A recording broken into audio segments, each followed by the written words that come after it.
जय हिंद फ्रेंड्स, हमारे YouTube channel MP study पे आप सभी का स्वागत है। इतिहास की श्रृंखला का ये हमारा 15वां क्लास है। 15वें क्लास का टॉपिक है भारत में ताम्र पाषाण काल। इससे पिछली जो हमारी क्लासें हुई हैं वो पाषाण काल पे हुई हैं, तो पाषाण काल की तीन अवस्थाओं पे हमारी क्लासेस कंप्लीट हो चुकी हैं। आज की क्लास का जो मुख्य टॉपिक है वो भारत में ताम्र पाषाण काल है। तो आइए स्टार्ट करते हैं। आज हम लोग पढ़ेंगे ताम्र पाषाण काल। ताम्र पाषाण काल पढ़ने से पहले हम लोग जान लेते हैं कि आखिर हम ताम्र पाषाण काल में क्या क्या पढ़ेंगे। तो ताम्र पाषाण काल का समय देखेंगे, उतनी समय में भारत के किस किस क्षेत्र में ताम्र पाषाण काल का कल्चर पाया जाता था, इसका क्षेत्र विस्तार क्या था और इसकी विशेषताएं, इस काल की विशेषकर क्या थी। तो ये हम लोग पढ़ेंगे ताम्र पाषाण काल के अंतर्गत। अगर हम बात कर लेते हैं कि ताम्र पाषाण काल, ये जो नाम है, ये नाम से ही अर्थ अगर निकाले तो इसका जो अर्थ निकल के आएगा, ताम्र में होता है तांबा और पाषाण में होता है पत्थर और काल में होता है समय। तो अगर ये अर्थ की हम बात करें, अगर देखा जाए तो ताम्र का मतलब तांबा, पाषाण का मतलब पत्थर, काल का मतलब समय। तो अगर साधारण भाषा में अनुमान लगाया जाए, अर्थ निकाला जाए तोड़ के, तो इसका जो अर्थ निकल के आता है वो आता है तांबा पत्थर का समय। इससे पहले पाषाण काल पढ़ रहे थे तो पाषाण काल में जो मानव औजार बना रहा था केवल पत्थर की बना रहा था, लेकिन ताम्र पाषाण काल में जो औजार मानव बना रहा है, पत्थर की औजारें तो बना रहा है, उसके साथ साथ तांबे का भी प्रयोग करने लगा। इसीलिए यहाँ पे इस काल का नाम दिया गया है ताम्र पाषाण काल। अर्थ साधारण भाषा में भी निकल के आ रहा है तांबा पत्थर का समय। तो ये होगी हमारे अर्थ की बात।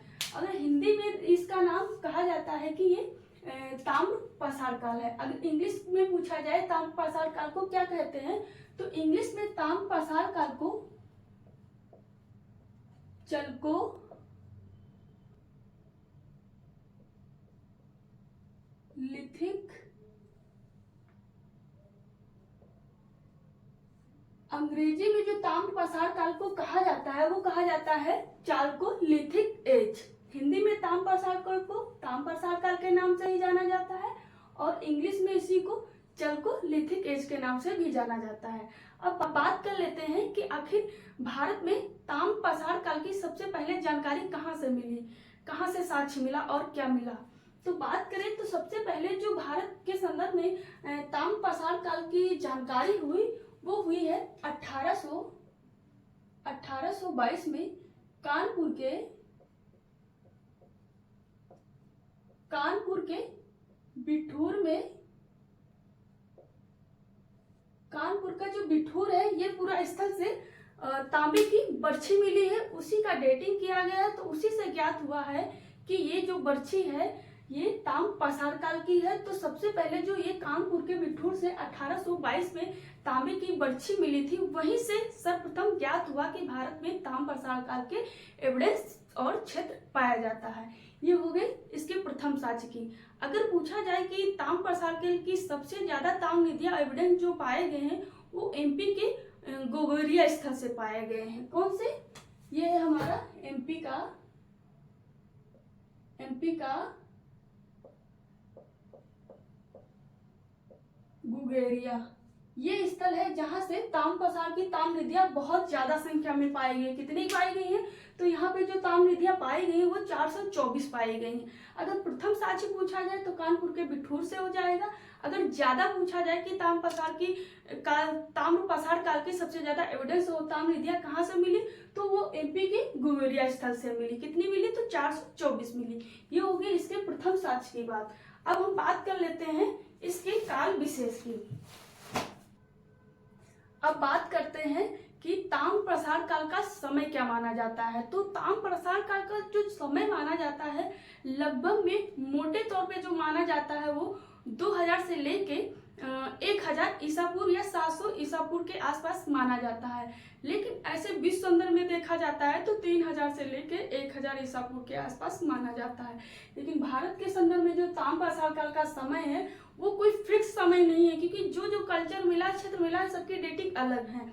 तो मोटे तौर पे स्वीकार किया जाता है कि ताम्रपाषाण काल का समय जो भारत में माना जाता है वो 2000 से लेके 700 या फिर 1000 बीसी माना जाता है। ये जो समय मोटे तौर पे माना जाता है ये ताम्रपाषाण काल का माना जाता है। ये हो गई इसके समय की बात। अब बात कर लेते हैं कि जो ये ताम्रपाषाण काल है और हड़प्पा सभ्यता है, इसमें जो कॉम्बिनेशन समय का है वो उतार चढ़ाव वाला है, बहुत कंफ्यूजन वाला है। तो जैसे कि अगर हम देखें जो धातु के हिसाब से देखें उस क्रम में हमारा जो ताम्रपाषाण काल आती है वो दूसरी स्टेज पे आती है। पहले पाषाण काल आता है, फिर ताम्रपाषाण काल आता है, फिर लोहा काल आता है। लेकिन अगर सभ्यता संस्कृत के हिसाब से देखें तो हमारी जो हड़प्पा सभ्यता है वो पहले आती है और ताम्रपाषाण कालीन सभ्यता बाद में आती है। अगर सभ्यता के क्रम में पूछा जाए तो पहले आएगी हमारी सिंधु सभ्यता, तब आएगी हमारी ताम्र सभ्यता। और अगर लोहे की सभ्यता या फिर धातु के प्रयोग के आधार पर पूछा जाए तो धातु के प्रयोग पे हमारी पहले हो जाएगी पाषाण काल, फिर होगी ताम्रपाषाण काल, फिर होगी लोहा काल। ये हो गया। लेकिन कल्चर के आधार पे पूछा जाए तो सिंधु सभ्यता पहले आएगी और ताम्रपाषाण काल बाद में आएंगे। ऐसा क्यों है? क्योंकि जैसे कि हड़प्पा के 3 चरण पाए जाते हैं, प्राग हड़प्पा, विकसित हड़प्पा और उत्तरवर्ती हड़प्पा पाया जाता है। तो एक ये जो ताम्रपाषाण काल कल्चर है ये हड़प्पा सभ्यता के समकालीन माना जाता है और उत्तरवर्ती भी माना जाता है, क्योंकि जब हड़प्पा सभ्यता हमारी चरम पे थी, विकसित अवस्था में थी, उसी के बाद ही उत्तरवर्ती हड़प्पा के समय तक आते आते हमें ताम्रपाषाण कालीन सभ्यता के एविडेंस मिलने लगते हैं। तो अगर सभ्यता का क्रम आ जाए तो हम सभ्यता के क्रम में सिंधु सभ्यता को पहले रखेंगे और ताम्रपाषाण सभ्यता को बाद में रखेंगे।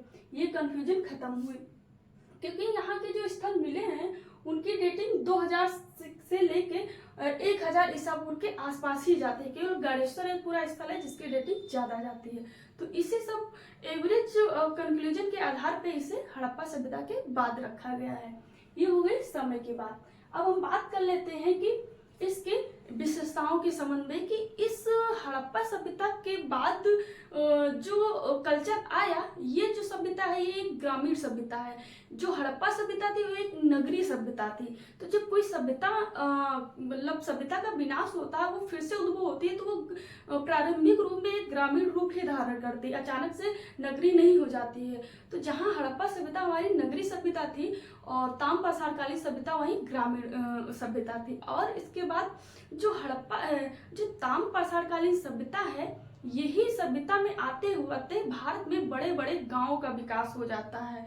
तो अगर पूछा जाए भारत के संदर्भ में बड़े बड़े गांवों का बस्तियों का निर्माण और विकास किस काल में होती है, तो ये ताम्रपाषाण काल तक आते आते बहुत ज्यादा संख्या में देखने को मिलती है। इसके अलावा यहाँ पे जो औजार पाए जा रहे हैं वो औजार पाए जा रहे हैं तांबे के औजार और पत्थर के औजार साथ साथ पाए जा रहे हैं। औजारों में सरंगिक तरवालें पाई जा रही हैं, छल्ले पाए जा रहे हैं, मत्स्य भाला पाए जा रहे हैं, हारपून पाए जा रहे हैं और गदासीस ऐसे औजारें पाए जा रही हैं। इसके अलावा अगर हम बात करें जो उत्तर भारत का कल्चर है, उत्तर भारत के कल्चर में जो सबसे पहले पाया जाता है वो पाया जाता है, जैसे कि उत्तर भारत की बात करें, उत्तर भारत में जो कल्चर पाया जाता है वो पहले पाषाण काल पाया जाता है, फिर पाया जाता है ताम्रपाषाण काल पाया जाता है, उसके बाद लोहा काल पाया जाता है। अगर दक्षिण भारत की बात करें तो दक्षिण भारत में पाषाण काल पाया जाता है, लेकिन इसके बाद ही तुरंत लोहा काल पाया जाता है। दक्षिण भारत में पाषाण काल के बाद डायरेक्ट लोहा काल आ जाता है, कल्चर आ जाता है। लेकिन उत्तर भारत की बात करें तो उत्तर भारत में पाषाण काल के बाद ताम्रपाषाण काल, फिर लोहा काल आता है। तो जो ताम्रपाषाण काल का विस्तार पाया जाता है वो मुख्य रूप से उत्तर भारत में ही पाया जाता है। अपवाद के रूप में दक्षिण भारत में भी इससे मिलेंगे विस्तार क्षेत्र, लेकिन मुख्य रूप से जो ताम्रपाषाण काल का विस्तार पाया जाता है वो हमारे उत्तर भारत में ही पाया जाता है। ये हो गई एक कॉन्सेप्ट की बात। अब हम लोग अगर बात करें भारत में ताम्रपाषाण काल के विस्तार की बात, तो भारत में तो ताम्रपाषाण काल का विस्तार पाया जाता है वो मुख्य रूप से 3 राज्यों में पाया जाता है। इसके अलावा गंगा घाटी मैदान में पाया जाता है। और प्रमुख रूप से जो कल्चर पाए जाते हैं उनको देखेंगे क्योंकि वो एग्जाम की दृष्टि से काफी इम्पोर्टेंट है। तो आइए स्टार्ट करते हैं। ये हमारा ताम्रपाषाण काल। अगर हम विस्तार की बात करें तो जो पहला विस्तार पाया जाता है वो हमारे राजस्थान वाले क्षेत्र में पाया जाता है। दूसरा जो विस्तार पाया जाता है वो एमपी मध्य प्रदेश क्षेत्र में पाया जाता है। तीसरा जो विस्तार पाया जाता है वो महाराष्ट्र वाले क्षेत्र में पाया जाता है। इसके बाद जो चौथा विस्तार पाया जाता है वो हमारे ऊपरी मध्य गंगा घाटी क्षेत्र यूपी के आसपास वाली एरिया में पाया जाता है। ये है मुख्य रूप से ये स्थल। अब हम लोग देखेंगे यहाँ पे कुछ प्रमुख संस्कृतियां कल्चर पाए जाती हैं जिनसे काफी क्वेश्चन बनते हैं। तो जो प्रमुख कल्चर पाए जाते हैं वो हैं जैसे कि आहार संस्कृति, कैथा संस्कृत और जॉर्बे संस्कृत। इस कैथा के अंतर्गत एक और संस्कृत आती है जिसका नाम है मारवा संस्कृत।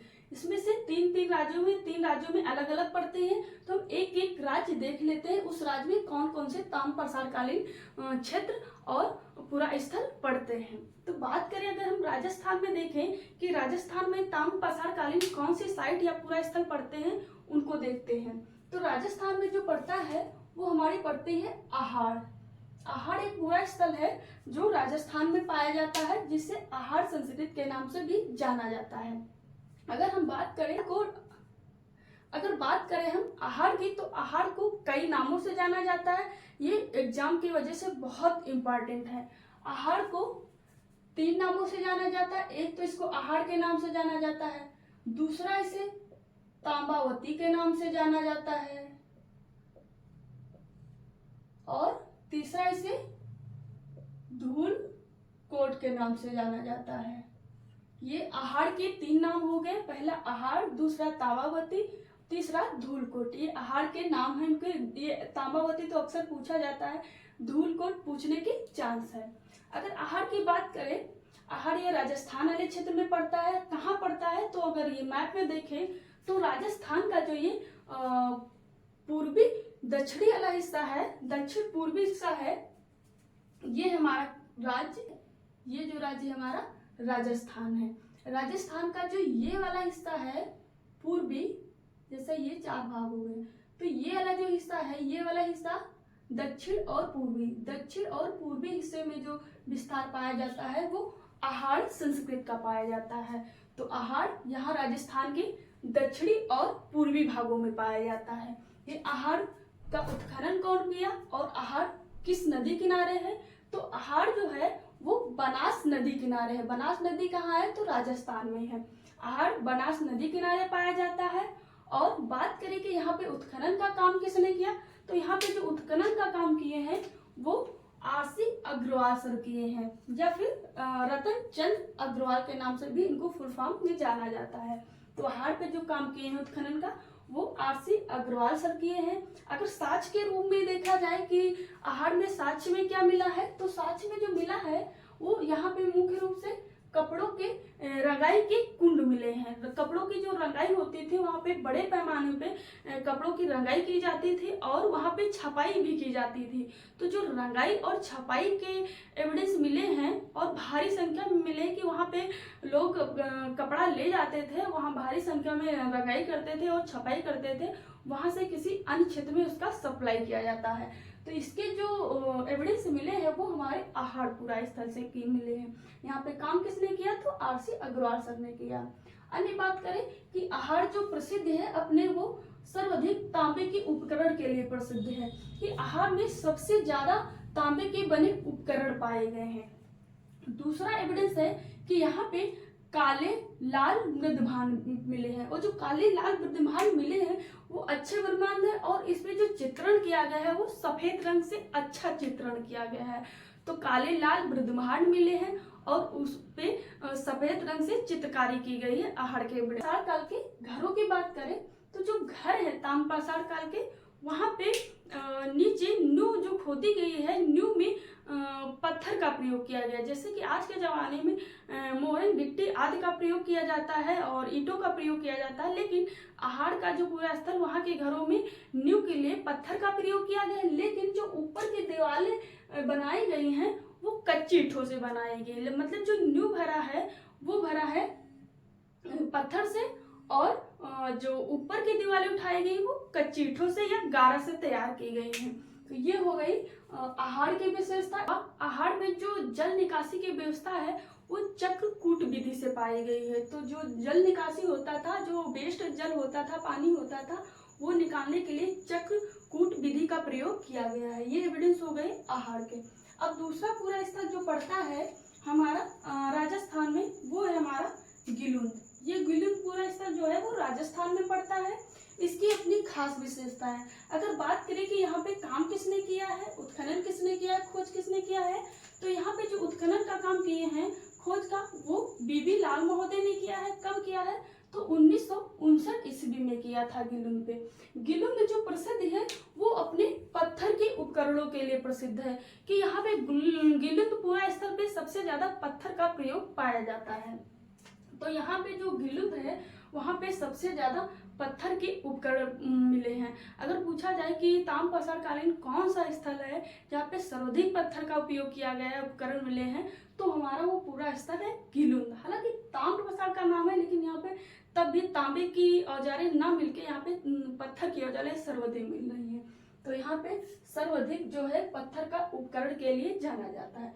इसके अलावा गिलुंद प्रसिद्ध है अपने अग्निकुंड के लिए। गिलुंद में ही सर्वप्रथम ताम्रपाषाण कालीन संबंध में अग्नि के बड़े बड़े कुंड पाए जाते हैं। इसके अलावा गिलुंद में हमें पक्की ईंटों का एविडेंस मिलता है। जैसे कि आहार में कच्ची ईंटों का एविडेंस मिल रहा था, लेकिन गिलुंद में यहीं पे पक्की ईंटों के साक्ष्य मिल रहे हैं। वो भी जो ईंटें पकी हैं वो भट्ठे की पकी ईंटें महसूस हो रही हैं। तो यहाँ गिलुंद में अग्निकुंड के साक्ष्य मिलते हैं और पक्की ईंटें के साक्ष्य मिलते हैं। अन्य जो पूरा स्थल है यहाँ पे वो है हमारा बालाथल। ये बालाथल जो पूरा स्थल पड़ता है ये भी राजस्थान का है। और बात करें कि जो ये आहार कल्चर के अंतर्गत ही सारे ही स्थल आते हैं। तो बालाथल की बात करें तो बालाथल पे जो काम किए हैं वो BN मिश्रा सर ने किया है। कब किया है, तो 1993-94 में किया है। अगर बात करें यहाँ पे हम एविडेंस की, तो एविडेंस में सबसे पहले यहाँ पे कुष्ठ रोग के प्रमाण मिलते हैं, क्योंकि एक जो मानव कंकाल मिला है उस पे कुष्ठ रोग के प्रमाण पाए गए हैं। तो कुष्ठ रोग का जो प्रमाण पहला पाया गया है वो हमारे बालाथल पूरा स्थल से पाया गया। इसके अलावा यहाँ पे एक मानव समाधान है, जो योग मुद्रा जो प्रमाण मिला है सर्वप्रथम ताम्रपाषाण कालीन कल्चर में, वो मिला है हमें बालाथल में। तो यहाँ पे जो एक समाधान मिला है वो अपने योग मुद्रा में ही दफनाया भी गया है। मतलब जो इंसान मर गया है उसको योग मुद्रा में ही दफनाया गया है। तो पूछा जा सकता है, हो सकता है कि योग मुद्रा में समाधान किस पूरा स्थल की विशेषता है, कहाँ से एविडेंस मिले, तो ये आहार संस्कृति का पूरा स्थल है बालाथल, जहाँ से सर्वप्रथम में कुष्ठ रोग के प्रमाण मिलते हैं और योग मुद्रा में दफनाए गए समाधान के साक्ष्य मिलते हैं। ये हो कहते हैं। दूसरा पूरा स्थल है हमारा खेतड़ी। ये जो खेतड़ी पूरा स्थल है ये राजस्थान में पड़ता है। ये जितने भी पूरा स्थल हैं ये आहार संस्कृति के अंतर्गत ही आते हैं। सारे पूरा स्थल राजस्थान में पड़ते हैं। तो ये स्थल है हमारा खेतड़ी। खेतड़ी राजस्थान में पड़ता है। खेतड़ी अपनी प्राचीनतम तांबे की खानों के लिए जाना जाता है, क्योंकि जो तांबे की खाने हैं वो सबसे प्राचीन तांबे की खाने हमारी खेतड़ी से पाई जाती है। जो हड़प्पा सभ्यता के लोग थे ये राजस्थान वाले क्षेत्र खेतड़ी से ही तांबा ले जाके प्रयोग करते थे। तो ये खेतड़ी की विशेषता हो गई कि खेतड़ी अपने तांबा की खानों के लिए जाना जाता है। अब बात करें हम, अगला स्थल है गणेश्वर। गणेश्वर पूरा स्थल जो है ये भी राजस्थान में है, आहार संस्कृति का स्थल है। बात करें इसकी लोकेशन क्या है, तो ये जो स्थल है वो राजस्थान के साहिबी नदी किनारे पड़ता है। और गणेश्वर को ताम्रपाषाण कालीन संस्कृति की जननी माना जाता है। क्यों माना जाता है, क्योंकि यहाँ पे जो प्रारंभिक साक्ष्य में दिखते हैं ताम्र प्रसाद कल्चर के, वो हमें गणेशपुरा स्थल से देखने को मिलते हैं। और यहाँ की जो डेटिंग है वो सबसे ज्यादा जा रही है। इतनी तीनों संस्कृति में किसी की भी डेटिंग नहीं जाती है जितनी गणेशर की जा रही है। इसकी जो डेटिंग जा रही है वो 28 से लेके 2000 BC जा रही है। ये जो स्थल है ये हड़प्पा के समकक्ष कुछ लग रहा है, मिलता जुलता। और अगर इसके ले ले तो 2000 से लेके 1400 है, इसके ले ले 2000 से लेके 1800 है, इसकी 1400 से 700 है। लेकिन यहाँ पे गणेशर की देखा जाए तो 2800 से लेके 2000 BC है। तो इसीलिए ही गणेशर को ताम्र प्रसारकालीन संस्कृति की जननी कहा जाता है। और ये साहिबी नदी किनारे पड़ता है। अगला पूरा स्तर है हमारा, ये है खुर्दी। बात करें अगर खुर्दी की, तो खुर्दी जो पूरा स्थल है ये जाना जाता है अपने तांबे की नालीकार प्याले। जो प्याले होते हैं, जैसे कि वो तांबे के प्याले रहते थे, ये हो गए कुछ प्याले, ये प्याले हैं। और ये नालीकार रहते थे, कुछ इस टाइप से रहते थे, इस टाइप से रहते थे, इस टाइप से रहते थे। ये जो प्याले हैं, ये जो खुर्दी के नालीकार प्याले हैं, ये इसलिए प्रसिद्ध है। खुर्दी में तांबे के नालीकार प्याले पाए जाते थे, तो ये इसलिए प्रसिद्ध है। अगला पूरा स्तर है मरमी।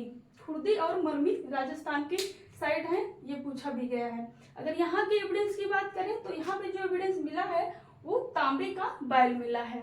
जो तांबा है उसको साँचे में तैयार किया हुआ बैल ढाल के मिला है, उसका साक्ष्य मिला है। तो मरमी जो प्रसिद्ध है अपने तांबे के बैल के लिए प्रसिद्ध है। और खुर्दी से जो साक्ष्य मिला है मुख्य रूप से नालीकार प्याले मिले हैं। अन्य बात करें जो संस्कृति यहाँ पे है, ये हमारी सोथी संस्कृति।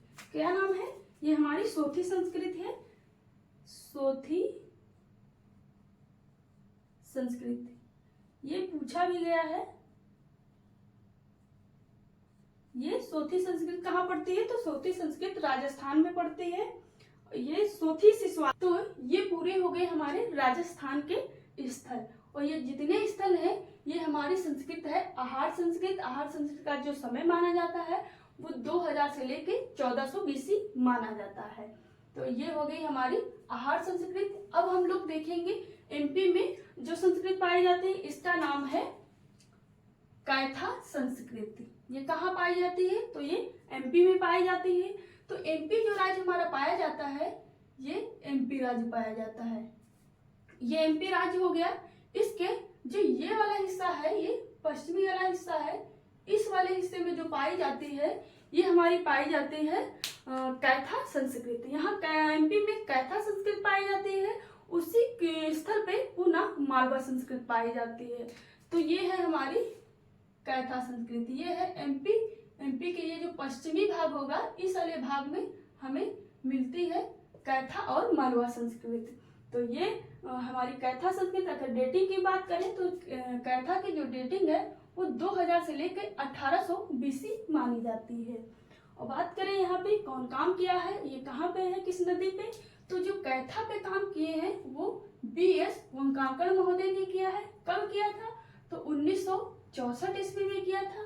कैथा किस नदी किनारे पड़ता है? ये कई बार एग्जाम में पूछा गया है। तो कैथा जो पड़ता है वो काली सिंध नदी किनारे पड़ता है।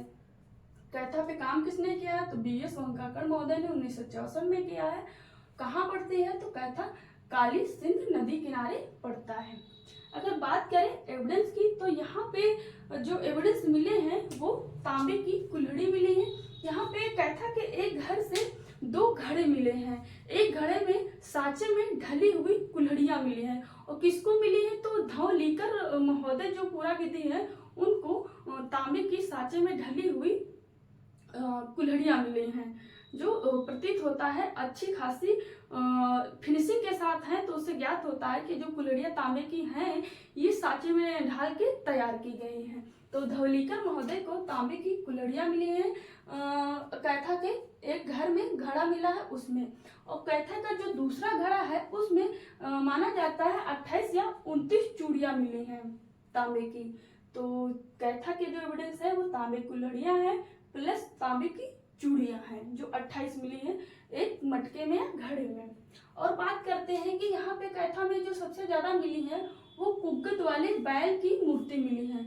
जो हड़प्पा में कुगत वाला बैल पाया जाता था, उसी बैल की मूर्ति यहाँ पे तांबे की पाई जाती है, मृण मूर्तियां भी पाई जाती हैं। तो ये विशेषता है कि कैथा में कुगत बैल की बहुसंख्यक मूर्तियां पाई जाती हैं। ये बात हो गई हमारी कैथा की। अन्य बात करते हैं कि इसी कल्चर पे कैथा जब समाप्त हुआ तो इसी कल्चर पे ही हमारी मालवा संस्कृति पाई जाती है। तो ये किसी एक ही संदर्भ में ले लेते हैं, लेकिन ये दोनों कल्चर अलग अलग है। कैथा अलग है और मालवा अलग है, इसी पूरा स्थल पे है, ये बात है बस। तो अन्य जो इसी पूरा स्थल पे पाया जाता है पूरा स्थल, वो है हमारा मालवा कल्चर। मालवा संस्कृति जो है, इसका समय काल अगर देखें तो इसका जो समय काल माना जाता है वो 1700 से लेके 1200 BC माना जाता है। ये मालवा कल्चर है। मालवा कल्चर जो पाया जाता है ये नर्मदा नदी तट पे पाया जाता है। अगर बात करें यहाँ पे एविडेंस की कि एविडेंस में यहाँ पे क्या क्या मिलता है, तो एविडेंस में यहाँ पे गोलाकार मकान मिलते हैं और 3 गर्त मकान मिलते हैं। गर्त मकान जो विशेषता है वो नवपाषाणकालीन जम्मू कश्मीर वाले क्षेत्र के हैं, लेकिन वही सेम जो एविडेंस है हमें मालवा वाले कल्चर से मिल रहा है। तो यहाँ पे जो मुख्य विशेषता है कि यहाँ पे गोलाकार मकान मिलते हैं, जैसे कि सामान्यतः मकान ऐसे ऐसे बनाए जाते हैं या फिर वर्गाकार आयताकार बनाए जाते हैं, लेकिन जो मालवा के मकान है वो ऐसे सर्किल आकार में पाए जाते हैं, गोलाकार पाए जाते हैं और 3 गर्त स्तंभ वाले मकान पाए जाते हैं। इसके अलावा यहाँ पे मालवा जो विशेषकर जाना जाता है वो अपनी मृदभान के लिए जाना जाता है, क्योंकि यहाँ पे मृदभान सबसे अच्छे पाए जाते हैं और काफी खनक वाले पाए जाते हैं, गुलाबी हल्के गुलाबी रंग के पाए जाते हैं। तो मालवा कल्चर जो मुख्य रूप से विशेषता है प्रसिद्ध है वो अपने मृदभांडों के लिए प्रसिद्ध है। तो मालवा में उत्कृष्ट हल्के गुलाबी रंग के मृदभांड पाए जाते हैं। ये सबसे ज्यादा इम्पॉर्टेंट पॉइंट है मालवा संस्कृति का कि उत्कृष्ट सबसे अच्छे हल्के और गुलाबी रंग के मृदभांड विशेषता किस कल्चर की है, किस पूरा स्थल की है, तो वो है हमारे मालवा पूरा स्थल की या मालवा कल्चर की बात होगी। अगर हम अगला पूरा स्थल देखें एमपी का, वो है हमारा नागदा टोली। ये नागदा टोली हो जाएगी या फिर नौदा टोली हो जाएगी। कहीं नौदा टोली भी लिखा मिल सकता है और नागदा टोली भी लिखा मिल सकता है, कोई परेशान होने की बात नहीं है।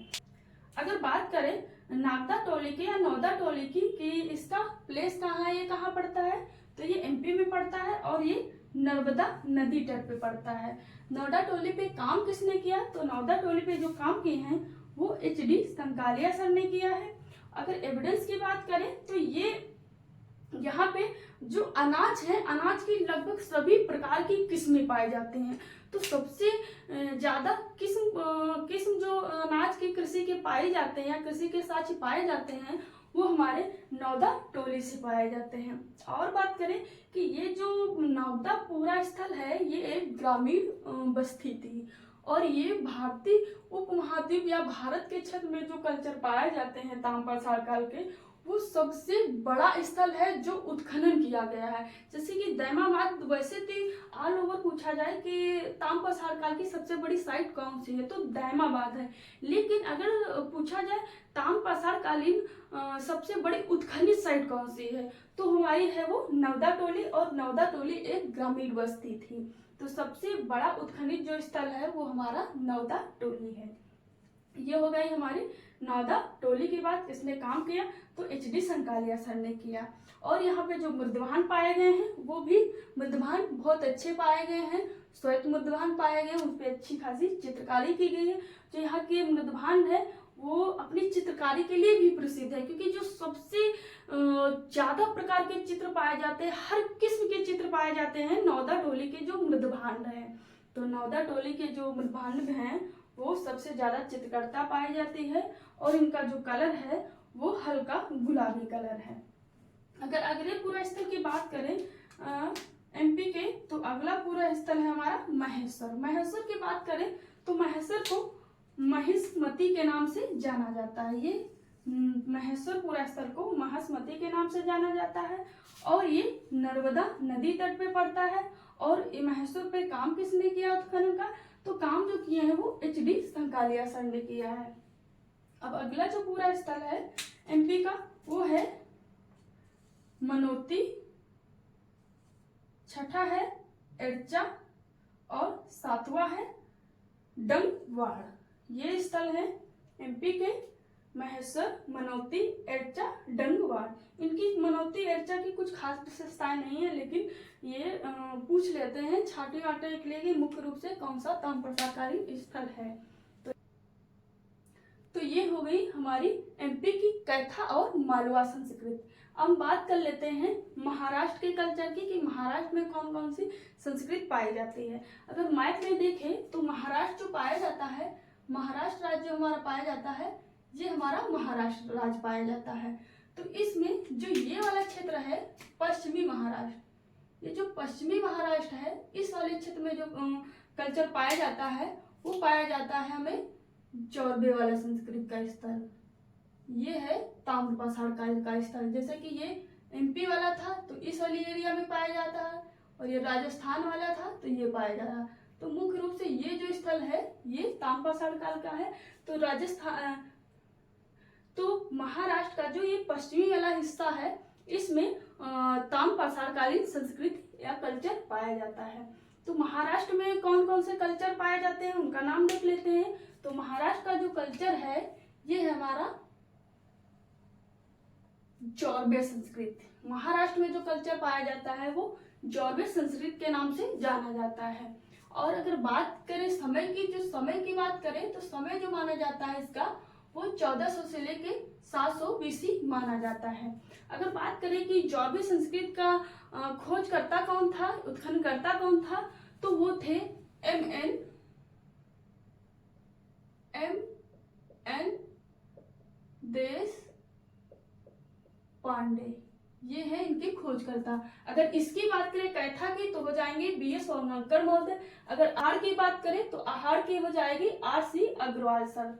ये हो गए इनके खोजकर्ता। आहार के RC अग्रवाल, कैथा के BS वांगणकर, चौरबे के MN देश पांडे हो गए। तो कहाँ कहाँ पाए जाते हैं, तो ये जो पाया जा रहा है वो पश्चिमी महाराष्ट्र में, ये पश्चिमी MP में, और ये जो पाया जा रहा है वो पूर्वी दक्षिणी राजस्थान में। ये क्षेत्र हो गया। हो सकता पूछा जा सकता है कि क्षेत्र विस्तार कहाँ कहाँ पाया जाता है। तो हम लोग ये देखेंगे वो चौरबे संस्कृति देखते हैं महाराष्ट्र के। चौरबे संस्कृति की अपनी विशेषता है कि यहाँ पे जो समाधान पाए जा रहे हैं वो कलश में पाए जा रहे हैं। इसके अलावा जो वयस्क समाधान होते हैं, वयस्क लोग होते थे, उनका जानबूझ के पैर काट दिया जाता था। और जो समाधान का दिशा निर्धारित था वो उत्तर से दक्षिण, मतलब उत्तर में सिर रहता था और दक्षिण में पैर रहता था। ये चौरबे संस्कृति की विशेषताएं हैं। जितने भी पूरा स्थल है लगभग सभी पूरा स्थल पे ये विशेषता पाई जाती है। आइए यहाँ के पूरा स्थलों को देख लेते हैं कि चौरबे संस्कृति के अंतर्गत कौन कौन से पूरा स्थल आते हैं। तो चौरबे संस्कृति में जो पहला स्थल आता है वो सोनगांव आता है। दूसरा है हमारा चंदेरी। चंदेरी से स्वायत्त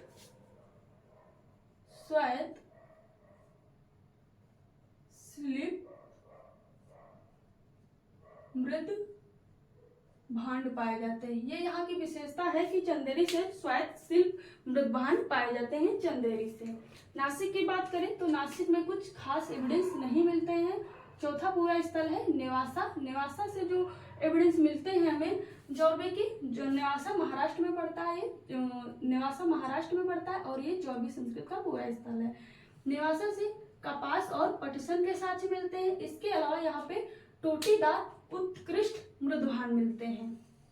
टोटीदार का मतलब क्या है कि जैसे कि ये मृदभांड हो गया, यहाँ पे एक ऐसे टोटी निकाल दी जाती है।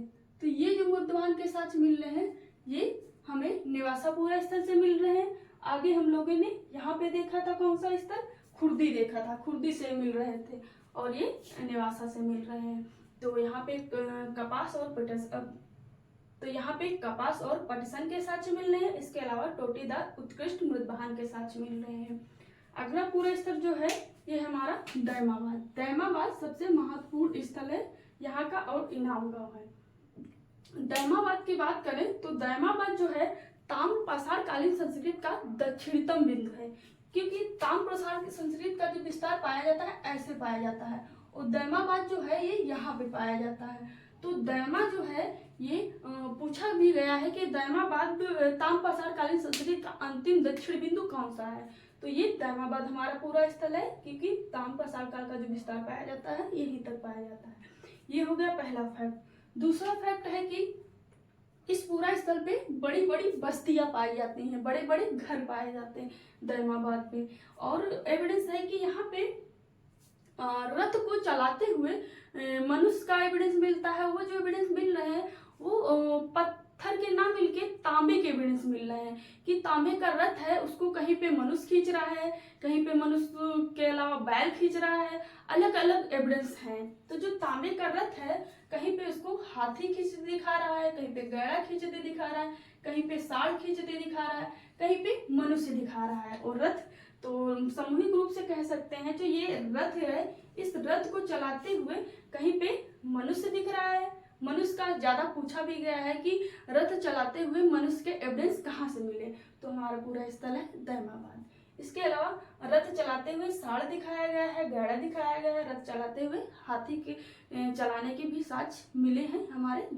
ये जो रथ चलाते हुए तांबे के साड़ और ये रथ पाए गए आकृति ये शुद्ध तांबे की हैं, मतलब 1% केवल आर्सेनिक की मात्रा पाई जाती है, पूरा शुद्ध तांबा यहाँ पे पाया जाता है। इस ये जो विशेषताएं ये दैमाबाद पूरा स्थल की हैं। अगला पूरा स्थल है हमारा, ये है हमारा छठा इनाम गांव। इनाम गांव भी पूरा स्थल जौबी संस्कृति का सबसे महत्वपूर्ण स्थल है। अगर बात करें कि यहाँ पे काम किसने किया, तो यहाँ पे जो काम किए हैं वो धौलीकर महोदय ने किया। कब किया है, तो ये किए हैं 1988 ईस्वी में। यहाँ की विशेषता क्या है कि यहाँ पे अस्थि कलश समाधान पाया जाता है, जैसे कि एविडेंस मिल रहा है। इसके अलावा ये अस्थि कलश समाधान मिल रहा है। अस्थि कलश समाधान इसकी अपनी खास विशेषता है, क्योंकि जो अस्थि कलश समाधान है, जैसे कि बहुत बड़ा मटका है या उसको कलश कह सकते हैं, जो ये कलश समाधान विशेषकर बच्चों के पर्पज में यूज किया जाता था। जो बच्चे रहते थे वो डेथ कर जाते थे, मर जाते थे, तो उठा के उनको कलश में रखा जाता है, कलश को वैसे ले जाके उसको अंत्येष्ट कर दिया जाता था, समाधान कर दिया जाता था। लेकिन अपवाद में ये बड़ों के प्रयोग में भी आता था कि जो वयस्क मरते थे उनमें भी कलश समाधान का प्रचलन पाया जाता था। वो कलश समाधान जो है उनकी दिशा जो रहती थी वो उत्तर साउथ रहती थी। जो कलश का मुंह रहता था वो उत्तर में रहता था, और जो नीचे पांव रहते थे वो साउथ में रहते थे, दक्षिण में रहते थे। तो कलश समाधान जो पाया जा रहा है वो उत्तर से दक्षिण पाया जा रहा है। ये हो गई विशेषता। अगली है विशेषता कि ये एक मात्र पूरा स्थल है जहां से हमें किलीबंदी के साक्ष्य मिल रहे हैं, मतलब कि कहीं कहीं हमको कच्ची ईंटों के साक्ष्य मिल रहे हैं, कहीं कहीं पक्की ईंटों के साक्ष्य मिल रहे हैं। लेकिन इनाम का इतना डेवलप कर गया है ताम्रपाषाण काल का स्तर कि यहाँ पे मकान तो बने हैं पक्के, उसके अलावा भी यहाँ पे किलेबंदी की गई है, मतलब उसकी सुरक्षा के लिए भी यहाँ पे व्यवस्था की गई थी। तो ये नाम का पूरा स्थल है, यहाँ से एक मात्र किलेबंद बस्ती के साक्ष्य मिले हैं कि ये एक बस्ती हो गई। इसके चारों तरफ हमें जो सिक्योरिटी के वजह से यहाँ पे किलेबंदी के साक्ष्य किए गए हैं। तो ये इनाम गांव का एक मात्र पूरा स्थल है जहाँ से हमें किलेबंदी के साक्ष्य मिले हैं। इसके अलावा यहाँ पे वर्ग विभाजन पाया जाता है। वर्ग विभाजन का मतलब क्या है कि स्त्री पुरुष छोटे बड़ों सभी का काम बटा हुआ था। कौन सा काम स्त्री को करना है, कौन सा काम पुरुष को करना है, कौन सा काम बच्चों को करना है, कौन सा काम नहीं करना है, कौन सा पुरुष को करना है, कौन सा महिला को नहीं करना है। ये सब जो विभाजन पाए जा रहे हैं वो स्पष्ट रूप से इनाम गांव में पाए जा रहे हैं। इसके अलावा यहाँ पे 5 कमरों वाला मकान पाया जा रहा है, क्योंकि ये देख रहे हैं इनाम गांव में कितनी अच्छी अच्छी विशेषताएं मिल रही हैं कि 5 कमरों वाला मकान भी पाया जा रहा है, किलेबंदी के साक्ष्य भी पाया जा रहा है, वर्ग विभाजन के साक्ष्य पाए जा रहे हैं।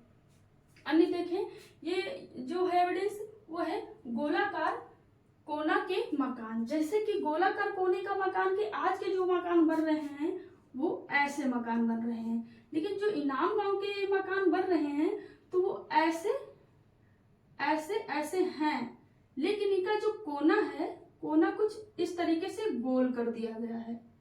को ये ऐसे कर दिया गया है, ऐसे बिल्कुल गोला ना करके, ऐसे कोनेदार ना करके ये ऐसे कर दिया गया है, ऐसे कर दिया गया है। तो जैसे ये इसमें कोना दिख रहे हैं, लेकिन यहाँ पे जो है ये गोले दिख रहे हैं। तो ऐसे मकान जो एविडेंस मिले हैं वो हमारे मिले हैं इनामगांव पुरा स्थल से मिले हैं। अन्य साक्ष्यों में देखें तो यहाँ से स्त्री व वृषभ की मूर्ति मिली है। तांबे की और मिट्टी की बनी हुई मातृ देवी और वृषभ की मूर्तियां मिली हैं। ये जो विशेषताएं हैं वो हमारे इनामगांव की हैं।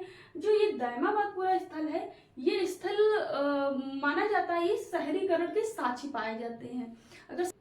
अगर शहरीकरण के संदर्भ में पूछा जाए सबसे बड़ा उत्खनित स्थल कौन सा है तो दायमाबाद हो जाएगा, और बड़ा पूछा जाए क्षेत्र में तो दायमाबाद हो जाए, क्योंकि दायमाबाद की जो एरिया है सबसे बड़ी है लेकिन उत्खनित नहीं हुई है, और दायमाबाद में शहरीकरण के भी साक्ष्य पाए जाते हैं। और बात करें नागदा टोली में तो ये सबसे बड़ी ग्रामीण बस्ती है, और ये पूछी जाए तो सबसे बड़ी शहरी बस्ती है। तो ये मेन अंतर है दोनों में। इसके एक और पूरा स्थल है, इसका नाम है सवालदा। सवालदा जो संस्कृत है, इसका जो विस्तार पाया जाता है वो उत्तरी बिहार और महाराष्ट्र वाले क्षेत्रों में पाया जाता है। यहाँ पे काम किसने किया तो काम जो किए हैं वो S.A. साले महोदय ने किया है। कब किया था तो 1958 में किया था। यहाँ पे एविडेंस में क्या मिला तो यहाँ पे चने और मूंग के साक्ष्य मिले हैं। इसके अलावा बाजरे की कई किस्म पाए जाते हैं सवालदा संस्कृति में। तो ये हो गई हमारे पाषाण काल की जो 4 प्रमुख संस्कृति है। अगर इनको क्रम में सजाने को पूछा जाए तो क्रम में हो जाएगा। सबसे पहले हमारी होगी जाएगी, इसका जो समय देख रहे हैं 2000 से 1800 है, तो समय में सबसे पुरानी हमारी हो जाएगी कैथा। फिर हमारी हो जाएगी ये आहार संस्कृत, क्योंकि आहार संस्कृत का जो समय माना जा रहा है वो 2000 से 14 माना जा रहा है, 1400।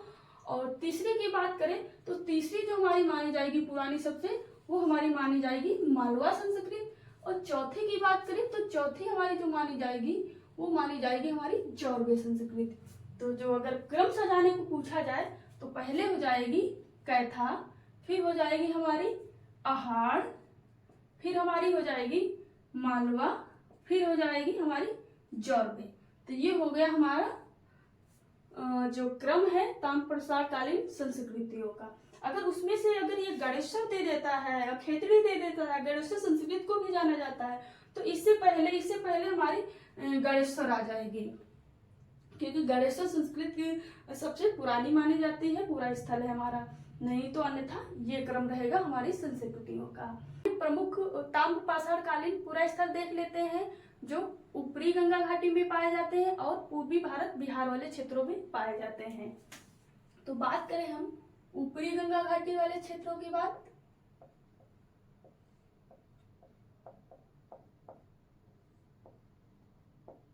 ऊपरी गंगा घाटी में कौन कौन से क्षेत्र पाए जाते हैं तो वो जो क्षेत्र पाए जाते हैं वो इमली डीहा पाया जाता है, इमली डीहा पाया जाता है, और दूसरा पूरा स्थल पाया जाता है नरहन। ये नरहन कल्चर के नाम से भी जाना जाता है। तीसरा जो पाया जाता है वो फैराडीह पाया जाता है। चौथा जो स्थल पाया जाता है वो पाई पाया जाता है। ये जो पूरा स्थल पाए जा रहे हैं ये पूरा स्थल हमारे ऊपरी गंगा घाटी क्षेत्र में पाए जाते हैं जो ताम्रपाषाण कालीन स्थल है। कौन है? एक इमली डीहा है, नरहन है और फैराडीहा है और पाई है। अगर बात करें हम पूर्वी स्थलों की कि पूर्वी भागों में कौन से स्थल पाए जाते हैं या पूर्वी सीमा कौन सी है ताम्रपाषाण काल की, वो स्थल है चिरांद जो बिहार में पड़ता है। दूसरा पूरा स्थल है हमारा सेनवार। तीसरा पूरा स्थल है हमारा तारा डीहा। ये जो स्थल है 3 ये पूर्वी भारत के स्थल हैं। तो ये लगभग में पूरे हो चुके। इसके अलावा सरायखोला पाया जाने अन्य प्रमुख स्थल है, लेकिन मुख्य रूप से यही पूरा स्थल है जो एग्जाम के दृष्टि से इम्पोर्टेंट है। आज का टॉपिक हमारा पूरा हुआ ताम्रपाषाण काल। उम्मीद है कि हमारी क्लास से आपको काफी बेनिफिट होगा। बाकी आज के लिए जय हिंद।